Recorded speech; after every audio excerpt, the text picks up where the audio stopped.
Welcome to 9+ news. నేను రవిచంద్ర. హైదరాబాద్లో భవనాల ప్రమాదాలు ఆందోళన కలిగిస్తున్నాయి. గచ్చిబౌలి అంజయ్య నగర్లో నిర్మాణంలో ఉన్న 7 అంతస్తుల భవనం కుప్పకూలింది. ఈ ఘటనలో 2 ప్రాణాలు కోల్పోగా పలువురు గాయపడ్డారు. ఈ ఘటనపై అధికారులు వెంటనే స్పందించారు. ప్రమాదం జరిగిన వెంటనే సహాయక చర్యలు కూడా ప్రారంభమయ్యాయి. ఇక శిథిలాల కింద ఇంకా ఎవరైనా చిక్కుకుపోయారేమోనన్న అనుమానంతో రెస్క్యూ సిబ్బంది గాలిస్తున్నారు. ఇప్పటివరకు 2 మృతదేహాలను వెలికితీశారు.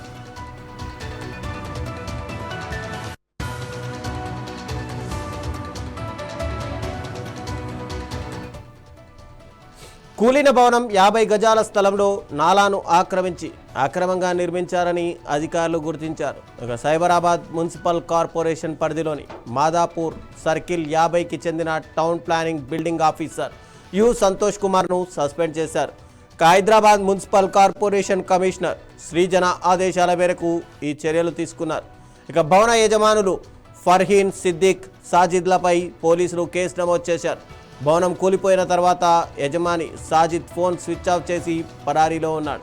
ఇక అతని ఇతర అక్రమ నిర్మాణాలు కూడా ఇప్పుడు బయటపడుతున్నాయి.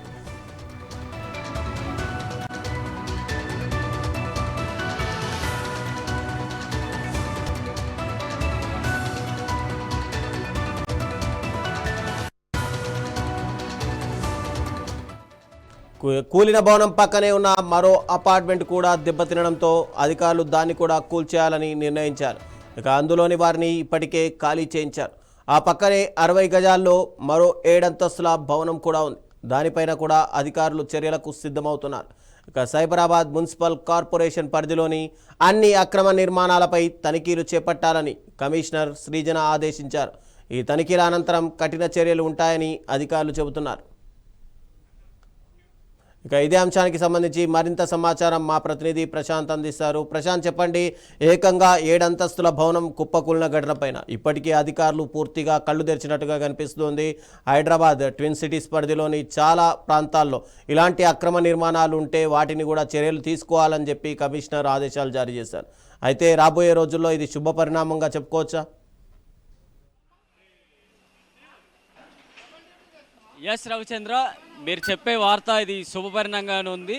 సో హైదరాబాద్లో భూ కబ్జాదారుల పైన హైడ్రా గతంలో నుంచి పంజాబ్ విసురుతో వస్తుంది. అలాంటిది ఇంకా హైడ్రాకు ఇంకా ఊరటనిచ్చే వార్తలే ఎక్కువగా కనిపిస్తున్నాయని చెప్పుకోవాలి. సో ఇక్కడ హైదరాబాద్లో గచ్చిబౌలి ప్రాంతంలో 7 అంతస్తుల బిల్డింగ్ అంతా కూడా 50 గజాల స్థలంలోనే పర్మిషన్స్ ఏమున్నాయి ఏం లేదు అనేది నేపథ్యం పక్కన పెడితే తక్కువ స్థలంలోనే నాలాను ఆక్రమించి 7 అంతస్తుల భవనం మీద కట్టారు. ఇప్పుడు జేసీబీ ఏదైతే వర్క్ చేస్తుందో ఆ ప్రదేశంలోనే 7 అంతస్తుల భవనం అయితే కట్టారు. మనం టాప్ వరకు 7 అంతస్తుల భవనం అనేది చూడొచ్చు. దాని పక్కన ఉన్న బిల్డింగ్ కూడా దాదాపు అది కూడా 6 ఫ్లోర్స్ ప్లస్ ఒక పెంట్ హౌస్తో ఇది కూడా 7 ఫ్లోర్ బిల్డింగ్తోనే ఇది బిల్డింగ్ కూడా ఉంది. సో ఆ బిల్డింగ్ను కూడా కూల్చివేయడానికి రంగం కూడా సిద్ధం చేశారు. సో మొత్తానికి ఇక్కడ క్రేన్లతో పాటు అలాగే బాహుబలి క్రేన్ కూడా ఈ ప్రాంతానికి తీసుకురావడానికైతే జరిగిందని చెప్పుకోవచ్చు. మరికొద్ది సేపటి తర్వాత ఇప్పుడు మనకి కనిపిస్తున్న జయదర్శిని ఏదైతే అపార్ట్మెంట్స్ ఉన్నాయో అపార్ట్మెంట్లో నుంచి పైన పిచ్లో నుంచి మొదటగా ఫ్లోర్ తీసిన తర్వాత మొత్తం కూడా ఈ పనులన్నీ ముందుకెళ్లే అవకాశాలు ఇప్పుడు కనిపిస్తున్నాయని చెప్పుకోవాలి. సాధారణంగా ఈ పనులన్నిటికి సంబంధించి జేసీబీ నార్మల్గా ఈ బిల్డింగ్స్ అన్నిటినీ కొలాప్స్ చేసే పద్ధతి అంతా కూడా చేసుకుంటూ వస్తున్నారు. సో మిగతాది ఇప్పుడు జేసీబీ ఏదైతే హైడ్రాకు ఉత్తమంగా పనిచేస్తున్న ఈ వర్క్ మాత్రమే ఇప్పుడు ఉత్తమంగా వెళ్ళబోతున్న అంశాలకు సంబంధించి ఇప్పుడు వెళ్ళబోతోంది. మరికొద్ది సేపటికి సంబంధించి ఇలాంటి జేసీబీ పనులు ఇప్పుడు మరికొద్ది సేపట్లో ప్రారంభం కాబోతున్నాయని చెప్పొచ్చు. సో మొత్తానికి హైడ్రా ఏం చేయబోతోంది అనేది నగరంలో చాలా ప్రశ్నలు ఇంతవరకు తీసుకొచ్చాయి. కాబట్టి అలాంటి ప్రశ్నలన్నిటికీ సమాధానం హైడ్రా ఇప్పటి నుంచి ప్రారంభం కాబోతోందని చెప్పుకునే అంశాలు ఇప్పుడు చెప్పుకోవచ్చు రవిచంద్ర. పక్కన ఉన్నటువంటి బిల్డింగ్లను కూడా కూల్చేయనున్నట్టుగా తెలుస్తోంది. అయితే దానిపైన యజమానులు ఏమైనా ఆందోళన కొనసాగిస్తున్నారా, లేదంటే జిహెచ్ఎంసీ అధికారులు కొనసాగించడానికి చర్యలు తీసుకుంటున్నారా? ఎస్, ఇప్పుడు చూస్తున్న ఈ బిల్డింగ్ ఇది కూడా 7 ఫ్లోర్ల బిల్డింగే. దీన్ని కూల్చడానికి రంగం సిద్ధం చేశారు.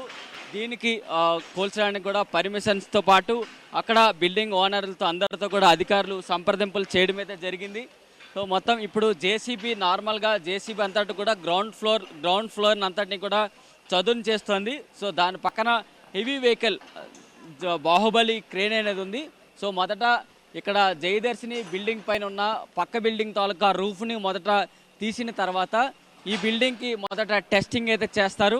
సో ఈ బిల్డింగ్కి పునాదులు గట్టిగా ఉన్నాయా లేదా, ఆ బిల్డింగ్ వచ్చి ఈ బిల్డింగ్ మీద పూర్తిగా పడింది కాబట్టి సో ఈ బిల్డింగ్కి మొదట టెస్టింగ్ చేస్తారు. ఇది టెస్టింగ్లో సేఫ్గా ఉందంటే ఆ జేసీబీ ఈ బిల్డింగ్ని ఎటువంటి టచ్ చేయదు. బిల్డింగ్లో సేఫ్ కనుక లేకపోతే ఏ పార్ట్ పైన పడిందో ఆ పార్ట్ పైన కొంత ఏమైనా టచ్ చేసే అవకాశాలు కనిపిస్తున్నాయని చెప్పుకోవాలి. దాని తర్వాత అవతలకి గోడ అవతల కనిపిస్తున్న 3 బిల్డింగ్లకు సంబంధించి ఏమైనా కట్ చేసే అవకాశాలు ఉన్నాయా లేదా అనే దానికి సంబంధించి కూడా అధికారులు ఆలోచనలో చేస్తున్నారు. ఎందుకంటే ఈ ప్రదేశం అంతా కూడా నాటరీ పద్ధతిలోనే బిల్డింగ్లు కావచ్చు, కొనుగోలు అమ్మకాలకు సంబంధించి జరిగాయి. సో అలాంటి అంత పెద్ద మొత్తంలో ఇలాంటి ఈ ప్రాంతంలో వ్యాపారాలు కావచ్చు, గచ్చిబౌలి ప్రాంతానికి ఇతర ప్రాంతాల నుంచి వచ్చిన ఐటీ ఎంప్లాయీస్ అందరూ కూడా ఇక్కడికి వచ్చారు కాబట్టి వారందరికీ ఏ విధంగా ఇక్కడే అవకాశాలు ఇచ్చి పీజీ సెంటర్లో ఉంటున్నారు కాబట్టి వారందరికీ ఇప్పుడు బయటకు పంపిస్తే ఏముంటుంది అనేది అంశాలు ఇప్పుడు చూసుకునే పరిస్థితులు ఇప్పుడు నగరంలో కలిగి ఉన్నాయనేది చెప్పుకునే పరిస్థితులు ఇక్కడ ఉన్నాయని చెప్పుకోవచ్చు. మరి దీనికి సంబంధించి కూడా హైడ్రా కమిషనర్ రంగనాథ్ సంబంధించి కూడా ఇవన్నిటికి సంబంధించి చూసుకొని వెళ్తున్నారు కాబట్టి దాని తరహాలో ఇంకా ఏమేమి ఉండబోతాయి అనే దానికి చూడాల్సిన అంశాలు ముఖ్యంగా చెప్పవచ్చు. సో మరి ఇలాంటి తరహా నేపథ్యంలో హైడ్రా తీసుకున్న బాధ్యతలకు సంబంధించి నగరంలో ఇప్పటి వరకు కొన్ని ప్రశంసలు దాని తిట్టడాలు కూడా జరిగాయి. కానీ ఇప్పటి నుంచి మాత్రం హైడ్రా అడుగులు మాత్రం బ్రహ్మాండంగా వెళ్ళబోతాయనేది చెప్పుకున్న అంశాలు కనిపిస్తున్నాయని చెప్పొచ్చు. రవిచంద్ర. ఎస్, అంటే మరోవైపు నాలాల పైన ఉన్నటువంటి బిల్డింగ్ల పైన యాక్షన్ తీసుకునే అవకాశాలు ఉన్నాయా? ఎందుకంటే ఇప్పటికే హైకోర్టు అటు హైడ్రా కమిషనర్ని తీసేయాలని చెప్పి చర్యలు విధించింది. ఆల్రెడీ దానికి సంబంధించిన ఆదేశాలు కూడా జరిగాయి.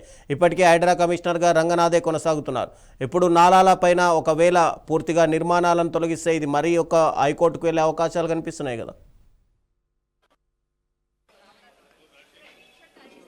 సో ఇక్కడ ముఖ్యంగా తెలంగాణ ప్రజలు ఇచ్చిన అంశాలే అన్నట్టు గుర్తుపెట్టుకోవాలి. హైకోర్టుల వరకు వెళ్ళారు. సో ఇక్కడ రంగనాథ్ చేస్తున్న ఈ పనులకు సంబంధించి అడ్డుకోవాలని కూడా జరగడం, హైకోర్టు వరకు వెళ్ళడం అయితే జరిగింది. అయినప్పటికీ ఇలాంటి పరిస్థితులు ఉన్నాయనేది నగరంలో అనేకం పుట్టుకొస్తున్నాయి.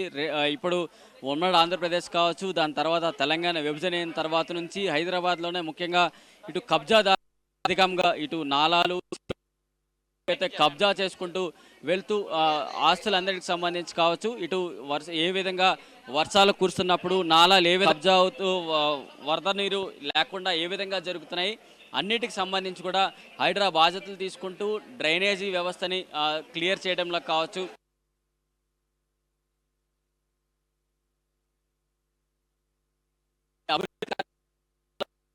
ముఖ్యంగా ఉండాల్సింది రోడ్లు, డ్రైనేజీ ఇవంతా ముందుగా ఉండాలి. రోడ్లు సక్రమంగా ఉంటే అత్యవసర సేవ సక్రమంగా లోపలికి సునాయాసంగా వచ్చే అవకాశాలు కనిపిస్తున్నాయని చెప్పుకోవచ్చు. ఎందుకంటే ఇటు ఫైర్ సేఫ్టీ అధిక వాహనాలు ఈ లోపలికి రావడానికి కష్టంగా ఉన్నాయి, అంబులెన్సులు రావడానికి కష్టంగా ఉన్నాయి. సో మొదట ఆప్షన్స్ రోడ్లు చక్కగా అయితే బాగుంటుంది. దాని తర్వాత డ్రైనేజీ వ్యవస్థ, వర్షాలన్నీ కూడా ఎంత మేరకు వర్షాలు కురుస్తున్నా అక్కడ నుంచి క్లియర్ అయ్యే ఆప్షన్స్ అయితే కనిపిస్తున్నాయని చెప్పవచ్చు. సో ఇలాంటి అంశాలన్నింటినీ కూడా తీసుకున్న బాధ్యతలతో రోజుల్లోనే హైడ్రా మరి ముందు. Thank you Prashanth.